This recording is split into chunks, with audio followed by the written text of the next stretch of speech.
La glace, c'est de l'affectif pur sucre.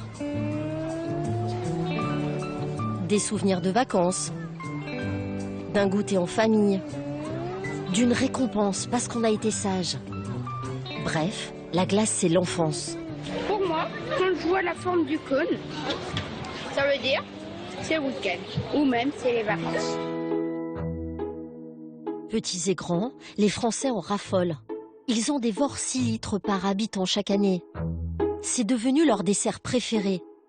Du coup, les industriels ont multiplié les formats et les parfums. Mais toutes ces glaces aux couleurs vives se valent-elles vraiment?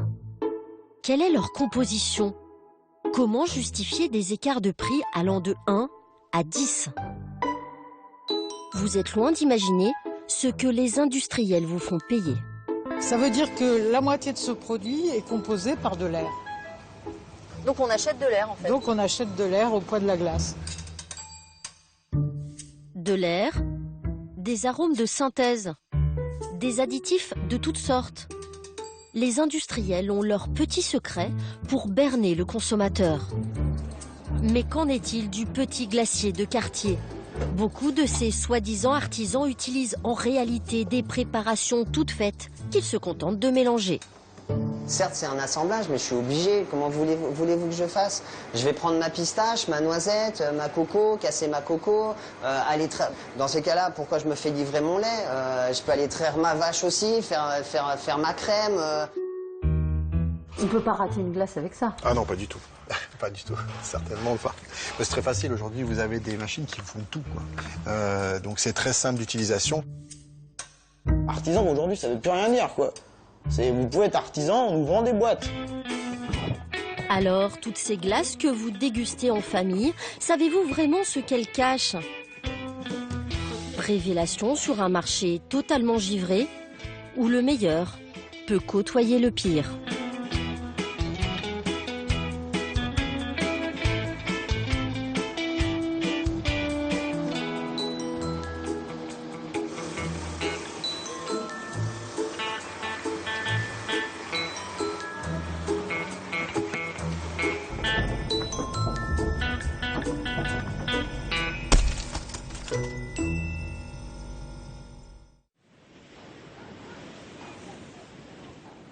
Si vous allez à Royan, il y a un passage obligé, une institution comme on dit.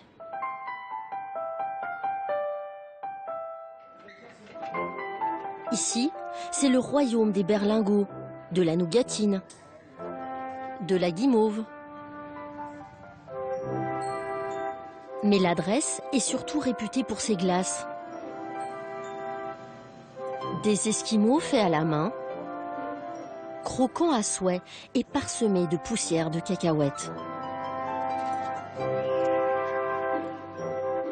Ici, les boules sont généreuses. Les parfums, il en existe une 50aine. Du coup, les gourmands n'hésitent pas à y mettre le prix. 2,70 € la boule, 3,70 € les deux. C'est un peu plus que la moyenne. Chocolat. Depuis 30 ans, Manuel Lopez aime offrir du plaisir glacé aux papilles, comme le faisaient son grand-père et son père avant lui. À l'écouter, son produit se résume en un seul mot. C'est une récompense pour celui qui la fabrique quand il voit, le sourire sur la tête des gens qui la mangent, et c'est une récompense pour eux, pour ceux qui l'achètent. Si d'un côté ou de l'autre, à un moment ou à un autre, c'est pas une récompense, donc il faut changer de métier ou de business. Manuel Lopez a été élu parmi les meilleurs artisans glaciers de France par le guide Goemio. En coulisses, nous allons découvrir ses secrets de fabrication. D'abord, il faut réussir ce qu'on appelle la base, concoctée à partir d'ingrédients très simples. Principalement du lait, de la crème, du sucre ou des sucres. 60% de lait, ici on a fait le choix du lait cru. Au niveau du goût, on a une longueur en bouche qui est extraordinaire, quoi. Il ajoute 10% de crème et 15% de sucre. Ensuite, des jaunes d'œufs pour épaissir la préparation, ce qui permettra à la glace de fondre moins vite. Mais attention, selon les parfums, les proportions de ces ingrédients changent. Et c'est là tout l'art de l'artisan glacier, réussir le bon dosage. Ça, c'est mon classeur de recettes. Vous voyez la taille qu'il fait? C'est que j'ai une recette quasiment pour tout. Crème glacée chocolat au lait, crème glacée chocolat, crème glacée sarrasin, Nutella y est aussi. Il faut être vraiment calé en technologie alimentaire pour faire des bonnes glaces. Si on veut vraiment pousser la fabrication jusqu'au bout et faire tout soi-même, c'est de la technologie. Oui, c'est la base, c'est 50%, 75% du métier, c'est la technologie. Il n'y a pas de secret. Mais les rois de la technologie sont aussi les maîtres du goût.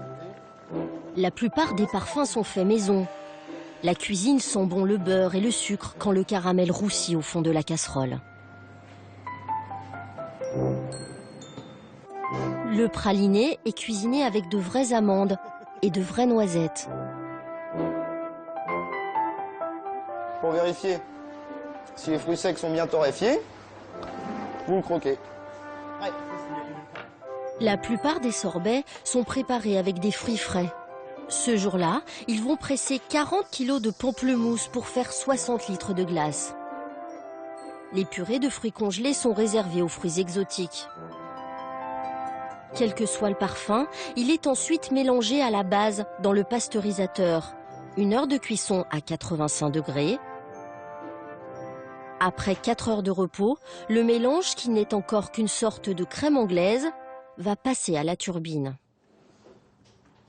C'est sous l'effet du brassage et de l'introduction de l'air que va se former la crème glacée.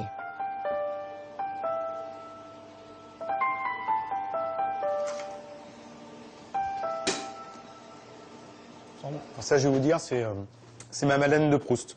C'est la sortie de la glace de la turbine, mon oncle ou mon grand-père sur la place Brochard dans les années 60. Ça, je peux m'endormir tous les soirs, je peux mourir après. Tout va bien. Manuel Lopez est un artisan à l'ancienne. Il ne vend ses glaces qu'au beau jour, de mars à novembre.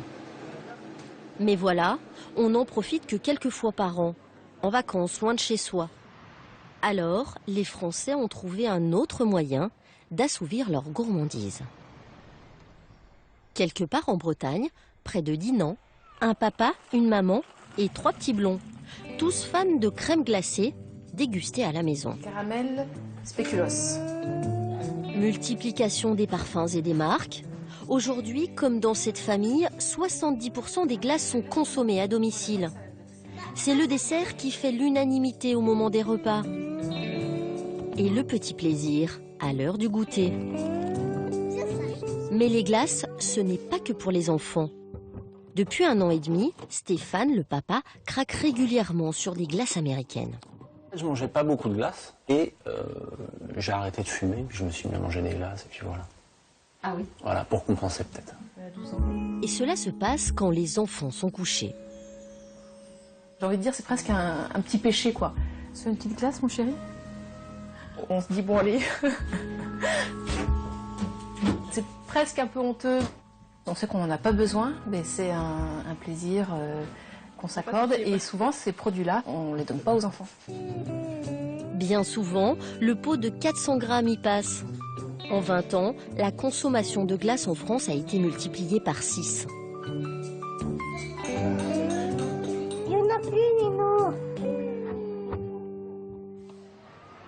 Une marque a particulièrement fait évoluer les habitudes. Elle a fait passer la glace d'une sucrerie pour enfants à un véritable plaisir d'adulte. Cette marque, c'est Häagen-Dazs. Et les Français en sont fondus. C'est d'ailleurs sur les Champs-Élysées que se trouve la plus grande boutique au monde. Ouverte toute l'année, elle accueille jusqu'à 6000 clients par jour, venus retrouver un goût, mais aussi une texture. C'est vrai, elles sont très bonnes, elles sont onctueuses, il y a plein de parfums, voilà, c'est sympa quoi. Ce n'est pas un produit simple, banal. Ils ont créé de nouveaux parfums, en mettant des morceaux de cookies dedans, en associant différentes sauces, et la glace est très crémeuse. Vendue en France depuis 1990, la marque est en fait une vieille dame dont l'histoire commence il y a plus de 95 ans dans les quartiers malfamés de New York. Häagen-Dazs doit tout à cet homme, Ruben Mathus. Il débute en vendant les sorbets de sa mère dans les rues du Bronx. Pourtant, il rêve de plus grand. Dans les années 60, le marché de la glace explose aux États-Unis, mais les produits sont de piètre qualité. Alors, pour se démarquer, Ruben Mathus mise sur le luxe.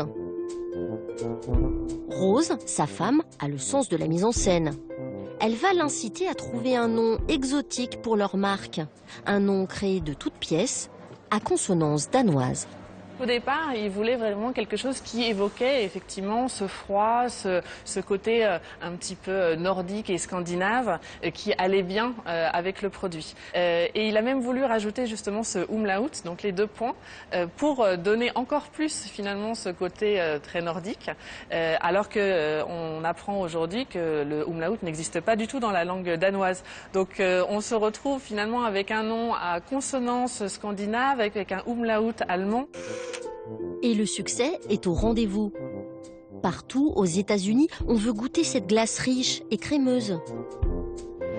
Dans les années 80, la marque débarque en Europe. Son credo, une glace pour adultes avec une publicité sexy. Häagen-Dazs. Dernièrement, Häagen-Dazs s'est offerte une égérie. Bradley Cooper, le George Clooney de la crème glacée. Tout de suite, quand on entend Häagen-Dazs, on se dit « Ah, ça fait un peu chic, quoi ». Au niveau du prix, on peut parler de luxe aussi quand on veut s'acheter 2 boules. Là, par exemple Eh bien là, par exemple, j'en ai pour 6,50 €. Une glace vendue comme du haut de gamme, plus chère que chez notre artisan glacier. Mais comment l'expliquer ? Première surprise, la glace Häagen-Dazs est produite en France, près d'Arras, dans le Nord. D'ici partent des dizaines de millions de pots de glace qui seront vendus dans le monde entier, Amérique du Nord exceptée. Le prix de chacun de ces pots de 400 grammes, plus de 5 €. La marque nous affirme que c'est dû à la qualité des matières premières. D'ailleurs, dès notre arrivée, le directeur tient à nous montrer le lait frais, livré ici chaque matin. C'est du lait qui a été collecté il y a seulement quelques heures chez l'agriculteur, qui a été ensuite pasteurisé à la coopérative. On travaille nos produits qu'avec des matières fraîches. Le lait en poudre est strictement interdit dans nos recettes. Et puis, ce qui fait la renommée de la marque, les saveurs originales. Ça aussi, ça se paie. La fameuse noix de macadamia, par exemple. Pour vous régaler, il a fallu la faire venir de très très loin. C'est un produit vraiment très très cher. C'est un produit qui vient d'Hawaï, car c'est là où elle présente le goût le plus optimal. Pas moins de 60 € le kilo pour ce qui est vendu comme la crème des noix. Autre petit trésor. Voilà. Donc ici en fait c'est de la poudre de spéculoos. Vous le reconnaissez? Ce petit biscuit épicé couleur caramel. C'est un produit fabriqué pas très loin d'ici, en Belgique, par le spécialiste du spéculoos. À tout bout de champ, le directeur de l'usine tient à nous rappeler ce qui fait la spécificité d'Häagen-Dazs. Nous n'avons aucun additif, aucun colorant dans nos recettes. C'est l'ADN de la marque d'être en fait un ingrédient totalement naturel. Ici, comme chez notre artisan glacier, pas de traces d'additifs artificiels. Les matières premières sont mélangées, passées au freezer. Cette machine y ajoute un ingrédient final, et pas cher du tout, de l'air. Si nous ne mettions pas d'air dans la glace, vous auriez un bloc de glace comme un glaçon. L'air va faire que dès que vous sortez votre pot du congélateur, vous allez pouvoir enfoncer votre cuillère très rapidement parce que y a beaucoup d'air. Pour la crème glacée Häagen-Dazs, c'est d'ailleurs un petit supplice, il faut attendre un petit moment, ça peut prendre 10 minutes avant de pouvoir manger sa crème parce que le taux d'air est très faible. Ce taux d'air, on appelle cela le foisonnement. Cette machine est programmée pour en introduire entre 15 et 20%. Chez Häagen-Dazs, on ne veut pas en abuser, contrairement à d'autres. Un industriel peut, s'il le veut, mettre 100-150% d'air dans sa crème glacée. Peu d'air, donc beaucoup de matière. Des ingrédients nobles, une fabrication française. Tout cela explique que la glace Häagen-Dazs coûte 2 fois plus cher que les autres glaces industrielles.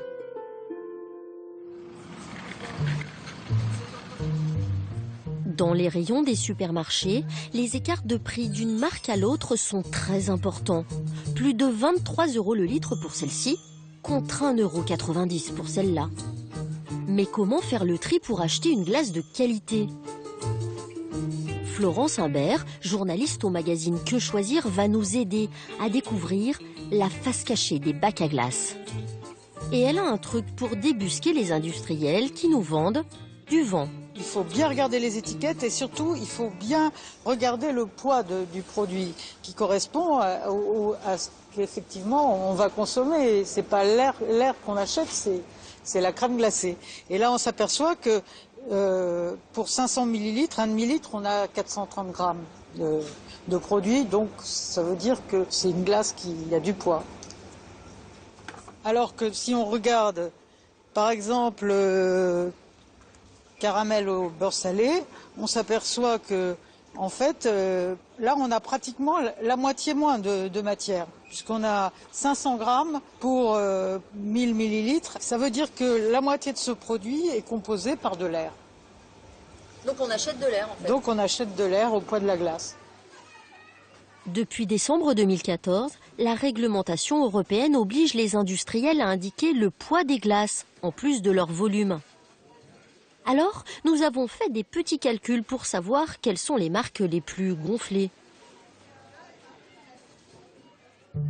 Au banc d'essai, les marques Carrefour, Carte d'Or, Picard, Häagen-Dazs, La Laitière et Auchan, toutes parfum chocolat. Pour chacun des bacs, nous avons calculé la proportion d'air et de matière. Et les résultats jettent un froid. Les marques distributeurs tournent autour de 45% d'air dans leur bac. C'est moins que La Laitière et Carte d'Or, pourtant plus chères. La glace Häagen-Dazs est le bon élève en se contentant de 18% d'air. Et Picard, le plus mauvais puisque la marque injecte 53% d'air. Et c'est légal. Les glaciers peuvent, ni vu ni connu, se mettre dans le cornet jusqu'à 55% d'air par litre de glace, avec la bénédiction de la répression des fraudes qui a validé ce taux en 2001. Et à ce propos, vous ne devinerez jamais qui a amélioré les techniques d'injection d'air dans la glace. C'est quelqu'un de très célèbre. Cette femme, vous ne la reconnaissez pas ? Eh bien, c'est Margaret Thatcher. Non, ce n'est pas une blague. À la fin des années 40, elle termine ses études de chimie à Oxford et intègre la société de glace Lyons & Company. Elle met alors au point un processus qui permet de foisonner davantage les glaces et augmenter les marges de l'entreprise. Avant d'avoir été la dame de fer, Maggie était la dame de l'air. Mais la quantité d'air n'explique pas à elle seule ces écarts de prix. Que mettent les géants de l'agroalimentaire dans leurs glaces? Nous avons sollicité les deux grands du secteur. Unilever, qui possède les marques Carte d'Or, Magnum et Miko. Et Nestlé, détenteur d'Extrême, Smarties ou La Laitière. Ils représentent à eux seuls 40% du marché. Mais aucun des deux n'a voulu nous ouvrir ses portes.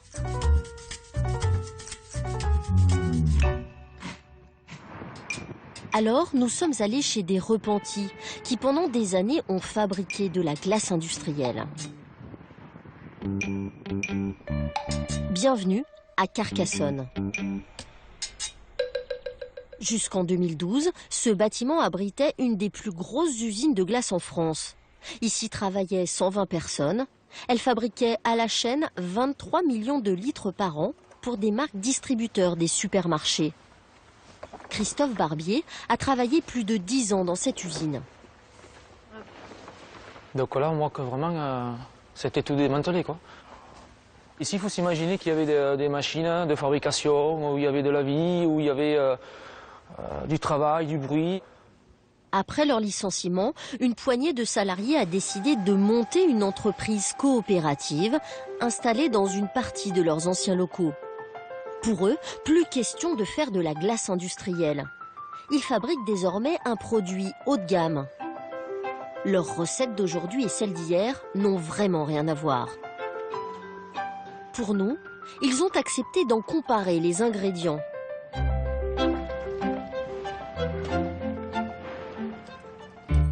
Pour une glace à la vanille, voici ceux de leur recette actuelle, très proche de la recette artisanale. Et en dessous, les ingrédients utilisés jadis pour fabriquer de la glace industrielle. Le lait tout d'abord. Dans la glace industrielle, il était remplacé par ces laits lyophilisés qui sont mélangés avec de l'eau. Un produit comme celui-ci, c'est un produit qui coûte 3 fois moins cher qu'un lait entier.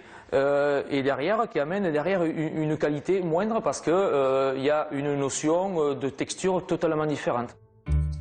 Au lieu de mettre du sucre, ils utilisaient ce sirop de glucose-fructose, moins cher, mais de moins bonne qualité. Et pour le parfum, pas de gousse de vanille, mais de l'arôme artificiel. Avec, en prime, ces petits grains de gousse déshydratés qui n'ont absolument pas de goût et qui sont là pour vous leurrer. On appelle ça des marqueurs qui sont là pour montrer,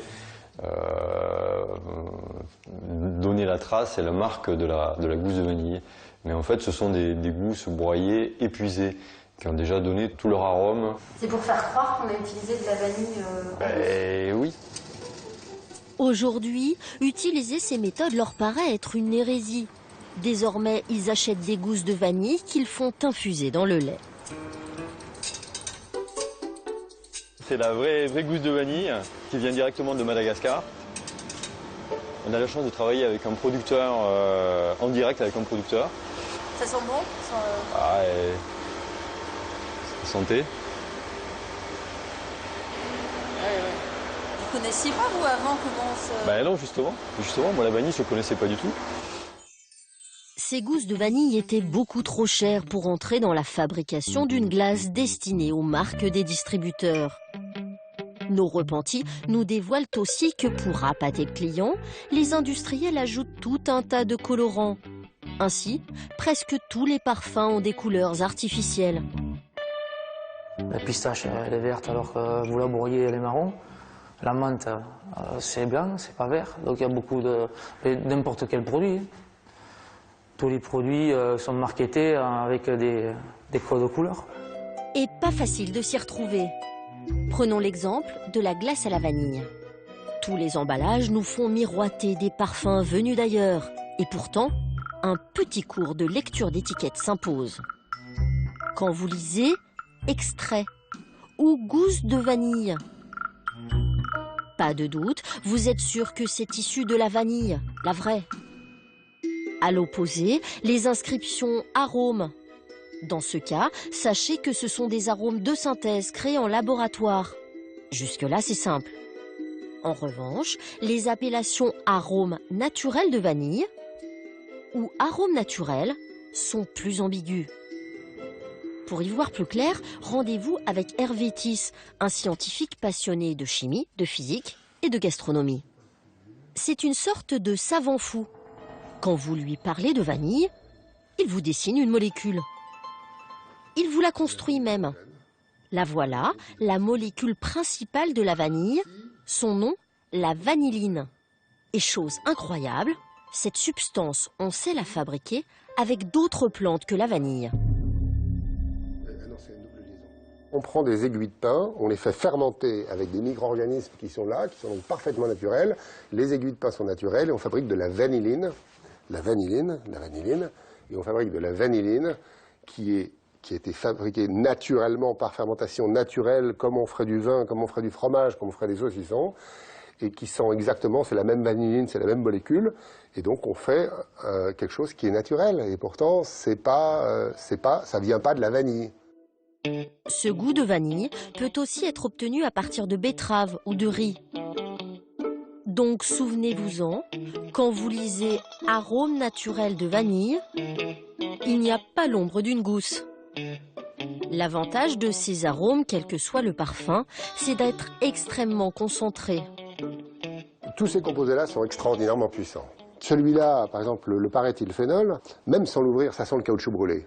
Si vous mettez un cristal dans une piscine, ça vous fait une odeur de whisky tourbé. Si vous diluez encore plus, ça vous fait l'odeur de cuir des vieux Bourgognes. Donc c'est merveilleux. Ça coûte rien, ça. Un gros atout quand on sait que les extraits de vanille coûtent 1 500 € le kilo. La vanille de synthèse, elle, est 100 fois moins chère, incontestablement la plus économique pour l'industriel. En plus des composants de base, des arômes et des colorants, certaines glaces industrielles sont fabriquées avec une liste d'ingrédients à rallonge. Nous sommes allés faire décrypter quelques étiquettes à un nutritionniste. Arnaud Cocolle s'étonne que certaines glaces comportent jusqu'à 30 ingrédients. Exemple de celle-ci, vanille aux noix de macadamia. Et devinez à quelle place arrive la fameuse noix. Là, vous avez des correcteurs d'acidité, des arômes, des colorants. La noix quand même de macadamia, ce qui est bien parce que c'est ce qu'on cherche au départ, mais elle arrive vraiment en milieu de peloton. Mais ce qui l'inquiète surtout, c'est l'omniprésence d'un ennemi de notre santé. C'est vrai que le premier additif, il faut savoir quand même que c'est le sel. C'est quand même surprenant de tomber sur du sel dans cette glace. Le sel, pourquoi? Parce que le sel permet à l'industriel d'optimiser le poids. C'est-à-dire que l'eau va être retenue grâce au sel, donc il va mettre moins de parties nobles, entre guillemets, de glace, plus d'eau. Donc pour ceux qui ont des maladies cardiovasculaires ou qui font de l'hypertension, c'est le genre de produit sur lequel il faut se méfier. Et le plus aberrant, c'est que pour neutraliser l'acidité contenue dans ce sel, il faut ajouter un autre additif, le E332. Plus la liste des ingrédients est longue, plus c'est suspect. Plus vous avez des additifs qui sont rajoutés ou des colorants, des choses comme ça, plus c'est un genre de produit sur lequel il faut être extrêmement vigilant, voire, je dirais carrément, le boycotter. Vous voyez ? Pour échapper à tous ces additifs, rien de mieux que d'acheter un cornet chez un glacier artisanal, me direz-vous. Pas si sûr. Nous allons vous expliquer pourquoi et comment la grande majorité de ceux qui se disent artisans ne le sont pas vraiment. Au cours de notre enquête, nous sommes tombés sur ces sites internet. Sur ces vidéos, une entreprise nommée Fabri propose des recettes pour des artisans glaciers. On y mélange du lait, de la pistache en boîte et une poudre blanche appelée base. Facile, rapide. Voilà une glace bien bombée, bien colorée. Miam miam. On est loin des méthodes de notre artisan de Royan. Mais qui utilise ces poudres magiques? Nous partons pour la capitale française de la glace, Nice. C'est la cité qui compte le plus grand nombre de glaciers en France. Nous allons leur poser quelques questions en caméra discrète. Et nous allons obtenir toujours les mêmes réponses. Les poudres, les bases. Connais pas. C'est pas fait avec des poudres et tout ça? C'est tout à main. En fait, moi, on me raconte que les glaciers mettent beaucoup de poudre et de trucs et de... Non, pas vous. Fait maison? D'accord.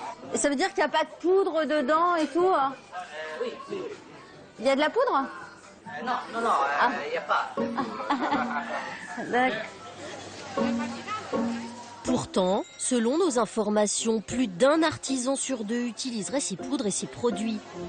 Mais au sein de la profession, c'est l'omerta. Après bien des recherches, un seul glacier a eu le courage de révéler les pratiques de la majorité de ses confrères. Pierre Vera assume utiliser ces poudres et tout un tas de produits déjà élaborés pour fabriquer ses glaces. Et quel que soit le parfum, ça commence toujours de la même manière. Alors, sucre, crème, lait et base. Alors, donc, cette fameuse base. Pour lui, cette poudre rend sa glace bien meilleure. Pour le service et quand vous la mangez, c'est beaucoup plus onctueux, beaucoup plus doux qu'une glace qui va être dure, qui va être rigide, qui va être froide. Mais le gros avantage, c'est qu'avec cette base toute faite, il n'a plus besoin de faire tous les calculs d'ingrédients pour équilibrer la recette. La glace devient ainsi inratable, quel que soit le parfum. 95% du métier utilise, je ne vais pas dire 100% pour garder un petit peu, mais on utilise tous ces mêmes produits. Ensuite, plus besoin d'équeuter des fraises ou de faire un caramel. Pâte à noisettes. Tout est dans la boîte. On appelle cela des pâtes aromatiques. Pierre Véra en a de toutes sortes sur ses étagères. Et à chaque parfum, sa pâte. Plus qu'à passer le mélange à la turbine, et la glace est prête. On est davantage dans l'assemblage que dans l'artisanat. Certes, c'est un assemblage, mais je suis obligé. Comment voulez-vous que je fasse? Je vais prendre ma pistache, ma noisette, ma coco, casser ma coco, aller dans ces cas-là, pourquoi je me fais livrer mon lait? Je peux aller traire ma vache aussi, faire ma crème. Donc on peut, etc., décupler. Il y a un gain de temps quand vous utilisez ces produits. Et il n'a aucun scrupule. Pour lui, utiliser ces produits industriels serait même devenu la règle dans tous les métiers de bouche. C'est comme les pâtissiers, je veux dire, maintenant la plupart des boulangeries, ils font même plus leurs croissants, plus leur pain au chocolat. Il y en a encore dans lesquels vous pouvez en trouver, mais c'est de plus en plus rare, ça aurait carrément du tout fait. Le coût du travail en France coûte tellement cher que les gens préféreraient embaucher. C'est pas ça le problème, c'est que ça coûte tellement cher que maintenant les gens ils prennent des produits semi-finis ou complètement finis, quoi. Mais quelle est la composition de ces produits semi-finis qui servent à fabriquer de la glace? Pierre est resté très vague. Pour les bases, il nous parle d'algues et de produits naturels, mais sans avoir voulu nous montrer leur composition. Ce que vous voulez, vraiment. Les principaux fabricants de poudre et de pâtes s'appellent Fabri, Prégel ou Mec 3. Des industriels italiens qui ont refusé nos demandes de tournage. Alors nous nous sommes orientés vers un distributeur en France, direction Saint-Laurent-du-Var, à quelques kilomètres de Nice. Sei gentile, grazie. Ciao, ciao, stammi bene, ciao. Charles Meyer-Tahar importe d'Italie tous les produits pour fabriquer de la glace et les revend aux artisans. Et d'abord, les fameuses bases. Et là-dedans, vous avez déjà tout prémixé. Selon le distributeur, cette poudre ne serait qu'un mélange d'ingrédients utilisés depuis toujours par les glaciers.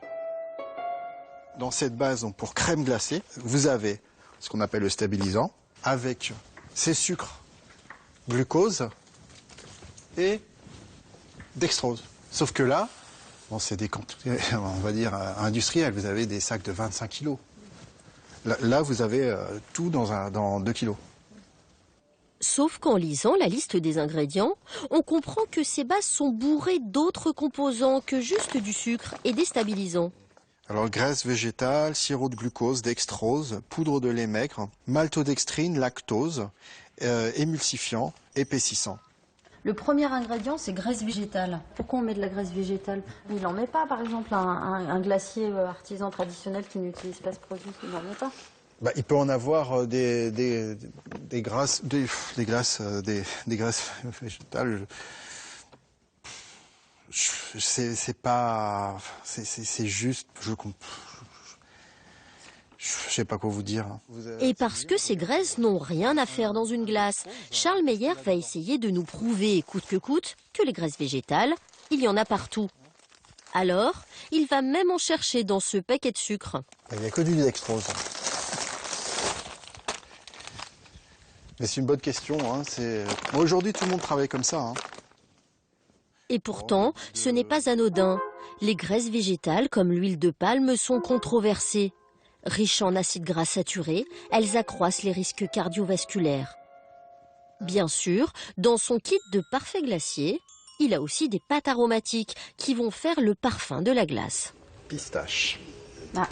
La célèbre pistache. Donc là, elle est verte, on l'a colorée en fait. Ouais, elle est colorée, ouais. Mais ça, c'est parce que, bon, c'est un peu la demande du client.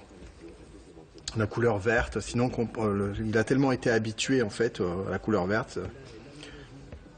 Enfin, moi, en ce qui me concerne, dans ce que je veux en Italie, je veux dire, quand je vois qu'elle est pas très verte, je sais qu'elle est pure, quoi. Mais bon, après, c'est... Elle est meilleure quand elle n'est pas trop verte, en fait. Tous les goûts sont dans la nature. Hein.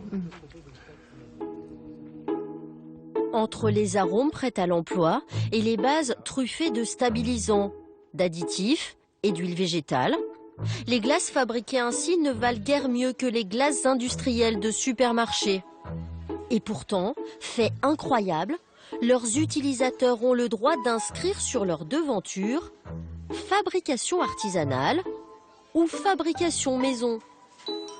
La seule condition pour pouvoir mettre ces mentions est qu'au moins une personne de l'entreprise soit titulaire d'un CAP de glacier.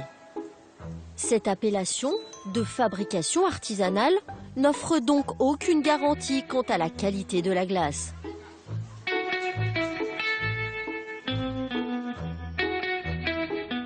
À Royan, cette situation rend furieux un de nos interlocuteurs. Améliorant pour sucre, améliorant pour graisse. C'est vraiment, je ne regarde jamais parce que je sais même pas qu'il y avait autant de trucs. Quoi. C'est Boris Lusso, le chef glacier de Manuel Lopez. Et si vous voulez le mettre en colère, vous n'avez qu'à lui montrer les catalogues vantant les mérites des poudres et des pâtes aromatiques. Carrément, salut. Produit complet à utiliser en ajoutant seulement du lait, quoi. On ajoute du lait et on fait de la glace. En gros, c'est ça qu'on nous vend, quoi. C'est juste une blague, quoi. Alors, artisan, aujourd'hui, ça veut plus rien dire, quoi. Vous pouvez être artisan, on nous vend des boîtes. Mais ce qui le choque vraiment, c'est que ces sociétés sont en train de fabriquer des goûts standardisés. Ils sont plus implantés que l'OTAN dans le monde, quoi. Il y en a partout. Et en plus, c'est que c'est une uniformisation du goût, quoi. La glace fraise ou banane que vous allez faire avec Mec 3, que vous soyez au Koweït, au Pakistan, au Vietnam ou en Corée du Sud ou en Espagne ou partout dans le monde, il aura le goût de chez eux. Voilà. En attendant que la législation soit plus claire et distingue les vrais des faux artisans, évitez les glaces trop gonflées, trop colorées, en général synonyme de poudre et d'arômes artificiels. Pour se distinguer de ces vendeurs de poudre, une enseigne joue la carte du naturel, avec un marketing soigneusement étudié. Son nom, Amorino. Ici, on se vante de tout faire dans la tradition italienne, sans additifs ni colorants. Cette chaîne de glaciers conquiert nos centres-villes, avec près de 60 boutiques en France et plus de 50 à l'étranger. Un nouveau concept qui fleure bon l'authenticité.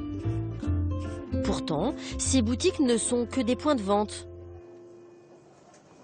Toute la glace est fabriquée en région parisienne, dans cette usine, près d'Orly. Et à l'origine de ce nouveau concept, Cristiano Serini. Bonjour, vous allez bien? Très bien, et vous? Très bien. Bon. Ne vous fiez pas à son teint allé ou à son air décontracté. L'homme est un travailleur acharné et un petit génie des affaires, qui a commencé jeune dans un business qui n'avait rien à voir. À 24 ans, il part d'Italie et s'installe en France. Il se lance dans la location de cassettes vidéo. Il parie sur des distributeurs automatiques qui fonctionnent 24 heures sur 24. En 8 ans, il crée ainsi un réseau de 3000 points de distribution, Cinébank. En vendant son entreprise, il fait un sacré coup, car il sent la fin des vidéoclubs arriver. On dit que le train passe une seule fois, j'ai pris le bon train. Parce qu'on vous a fait une offre, en fait, on vous a acheté votre entreprise? Exact, oui. Ça a été fait en plusieurs étapes, mais oui, ça a été acheté par un fonds d'investissement et par un de nos concurrents. Pour une somme importante, intéressante? Ah, oui, je ne l'ai pas offerte, c'est clair. C'était une belle entreprise. Avec son magot et son ami d'enfance, il décide d'ouvrir une chaîne de glaciers. Avec pour emblème une fleur. Une idée empruntée à des artisans italiens. 13 ans plus tard, Amorino, c'est 40 millions de chiffre d'affaires. Mais pour que sa marque soit immédiatement reconnaissable, Cristiano Sereni impose un aménagement standardisé à toutes les boutiques. Il contrôle même en personne tous les plans pour que la glace soit toujours visible de la rue. Et on voit la vitrine à glace, on s'arrête. Donc la vitrine à glace pour nous est le centre du magasin. Un client qui passe devant la rue puisse toujours regarder qu'est-ce qu'on est en train de vendre. Vous voyez, ça c'est très important parce que quand on met la vitrine par exemple dans l'autre sens, il y a 5 personnes devant la vitrine, vous ne voyez plus rien. Et donc nous, on essaye toujours de montrer le produit de l'extérieur, même quand il y a beaucoup de monde. Donc ça veut dire perpendiculaire à l'entrée en fait, c'est ça? Oui. Tout le temps. Tout le Ah oui, alors qu'effectivement dans les autres commerces c'est toujours parallèle à l'entrée. Je vous ai dévoilé un secret. Selon lui, au-delà de tous ces petits secrets, ce serait la qualité de la glace qui ferait le succès de l'enseigne. Pourtant, impossible d'accéder au laboratoire de fabrication situé au rez-de-chaussée. Et alors la glace, elle est où dans tout ça? Le site de production? Alors ça c'est de la confidentialité, donc je ne vous la montrerai pas. Même s'il produit 2 millions de litres de glace par an, Cristiano Sereni veut garder une image de glace artisanale et surtout ne pas montrer une fabrication à grande échelle. L'une des clés de son succès est de mettre des personnes surmotivées à la tête des magasins. En effet, presque toutes les boutiques sont des franchises. Du coup, elles sont dirigées par des gens qui font tout pour que ça marche, car elles ont investi beaucoup d'argent pour s'offrir la marque. Ticket suivant. Il y a un mois, Olivia Gauvin était banquière. Bientôt, elle ouvrira un Amorino à La Rochelle. La reconversion est osée et l'investissement de taille. Près de 400 000 € entre l'achat du pas-de-porte et l'aménagement des lieux. Alors pour être sûre de réussir, elle suit une formation avec Michaela Bincoletto. Du moment que tu vas coller ton pétale, il va pas être stable parce qu'il ne va pas toucher le cornet. Pour faire tourner sa boutique, Olivia doit être précise sur les poids de chaque glace. L'important, c'est de toujours respecter le bon poids. Donc on sait que le petit cornet, c'est 137 grammes avec une tolérance de plus de 5 grammes. D'accord. Mais la formatrice va surtout lui donner des astuces pour vendre un maximum. N'oublie pas la petite vente complémentaire si possible. Le chantier fait maison, la boisson, juste pour donner envie à nos clients et lui montrer qu'on a plus que la glace. D'accord. Oui. Bonjour. Bonjour. Et pour cause, ces ventes complémentaires représentent 20% du chiffre d'affaires des boutiques. Tous ces conseils, Olivia les respecte à la lettre, car c'est dans son intérêt. Oui, le classique, c'est celui du milieu là. On ne se sent pas lâché comme ça. Allez, on ouvre la boutique, débrouillez-vous. Non, pas du tout. Ouais. Tout est bien organisé. On sait ce qu'on fait le matin en arrivant. Tout au long de la journée, on sait ce qu'il y a à faire. Et du coup, moi, ça me rassure. Un modèle qui marche. Amorino compte d'ailleurs ouvrir 30 nouvelles boutiques cette année dans le monde.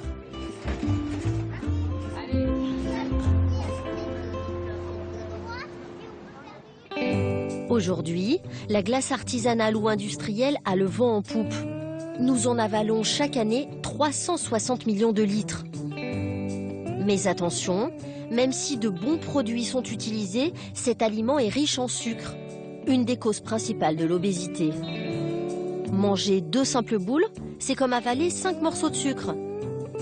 C'est toujours moins calorique qu'un éclair au chocolat, l'équivalent de 7 morceaux. Mais quand même beaucoup plus qu'une tarte aux pommes, seulement 3 petits bouts de sucre. Retrouvons notre nutritionniste. Selon lui, l'autre problème avec la glace, c'est le gras. En particulier celui que l'on trouve dans les glaces industrielles, l'huile de copra. Là, vous avez des matières grasses végétales et entre parenthèses, ils vous ont mis que c'est l'huile de copra qui est constituée d'acides gras saturés. C'est l'huile de coco. C'est comme l'huile de palme en fait. Ça fait partie de la même famille que l'huile de palme. Qu'est-ce qu'elle cause en fait cette huile de... Alors quand vous en abusez, en fait, chez certains sujets plus prédisposés, ça peut augmenter les maladies cardiovasculaires. Vous voyez, c'est des acides gras saturés. On doit faire la guerre contre cela parce que nous sommes dans une nourriture manufacturée occidentale qui incite à consommer un peu trop d'acides gras saturés. Les acides gras saturés, vous les retrouvez dans les charcuteries, dans le fromage, mais les glaces sont des gros pourvoyeurs. Donc si ça reste un produit plaisir, ponctuel, épisodique, il n'y a pas de danger. Si ça fait partie de nourriture quotidienne, là je pense qu'il y a vraiment danger pour tout à chacun. Si on est tellement accro à la glace, c'est parce que cet aliment combine justement le sucre et le gras. Une association qui rend notre cerveau addict. Et pour cause, ça lui rappelle de vieux souvenirs. Le liquide amniotique est gras sucré. Le lait maternel est gras sucré. Donc les premières saveurs d'apprentissage d'un fœtus, ce sont le gras et le sucré. Donc c'est un côté très rassurant et c'est un côté qui certainement dans notre cerveau rappelle des souvenirs d'une époque in utero qu'on a oublié. En tout cas c'est un aliment doudou. Conscients du danger de cet aliment doudou, certains préfèrent un dessert glacé d'un nouveau genre.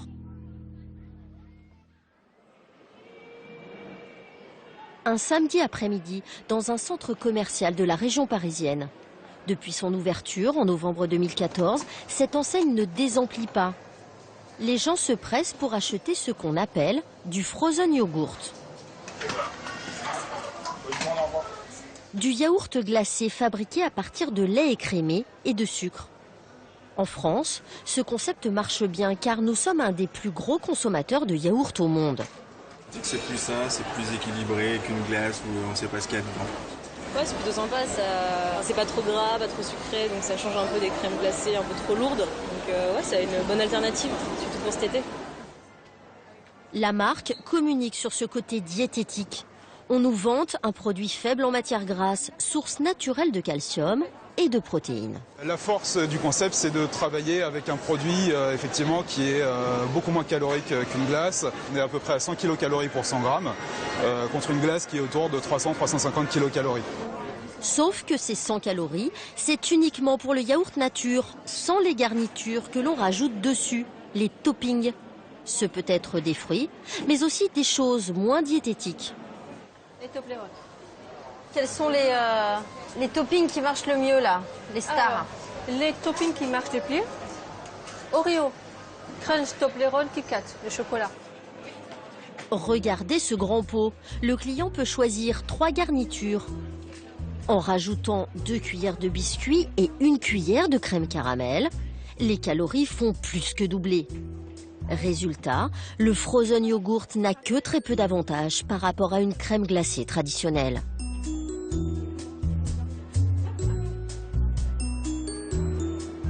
Et si l'avenir de la glace n'était pas d'être plus light, mais de se consommer autrement?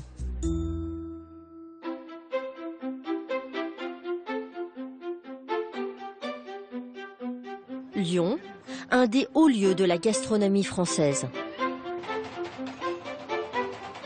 Sébastien Bouillet, nouvelle star montante de la pâtisserie, fait ce jour-là une démonstration à d'autres passionnés de plaisir sucré. Il présente un tout nouveau concept fraîchement débarqué de Thaïlande. Donc là, c'est une crème anglaise, travaillée avec donc du lait, du sucre, un peu de stabilisateur. Comme une base de crème glacée, voilà, exactement. Donc on n'a pas changé, ça c'est la même base. Une base qu'il agrémente selon son humeur. Quelques kiwis frais, un coulis de passion. Il travaille le tout avec des spatules sur une plaque givrante à moins 25 degrés. 2 minutes plus tard, les ingrédients sont hachés, le mélange commence à geler. Il suffit d'étaler. Ah là, je pense que là, un bon plâtrier peintre, là je pense que il serait capable de nous étonner même, je pense. Reste la mise en scène, en petits rouleaux. Morceaux de gâteau, petits fours, coulis, absolument tout peut se transformer en glace. Donc là, c'est une crème glacée chocolat et on va mettre des petits morceaux de macarons. Ce qui est génial, c'est qu'en fait, ça laisse libre cours à n'importe quelle imagination et là, on peut mettre du salé dedans. Donc, pour la base salée, en fait, on a mis un tout petit peu de sel et de poivre. Et puis après, on l'agrémente. Donc là, par exemple, je vais faire tomate, basilic et chèvre. Donc ça peut très bien aller pour un apéritif, ça peut aller, on imagine ça sur une réception traiteur, et ben, au début on fait du salé et puis ensuite on passe au sucré. Donc en fait ce qui est bien c'est qu'on fait le début de la réception jusqu'à la fin de la réception, donc ça c'est plutôt génial. Tout un repas glace. Tout un repas glace, bon, c'est sympa, moi j'adore la glace, moi ça me plaît bien cette histoire. Ce jour-là, démonstration avec du foie gras. Les chefs cuisiniers qui assistent à la présentation sont épatés de ce qu'on appelle les freeze rolls. C'est impressionnant. La rapidité à laquelle est faite la glace, par un appareil neutre, on mélange juste le foie gras à la truffe. Le résultat est assez bluffant. Depuis quelques mois, la société qui commercialise ce concept a déjà séduit plus d'une vingtaine de chefs et de pâtissiers. Car ils le savent bien, les consommateurs sont de plus en plus adeptes de produits réalisés sous leurs yeux, avec des ingrédients qu'ils peuvent choisir.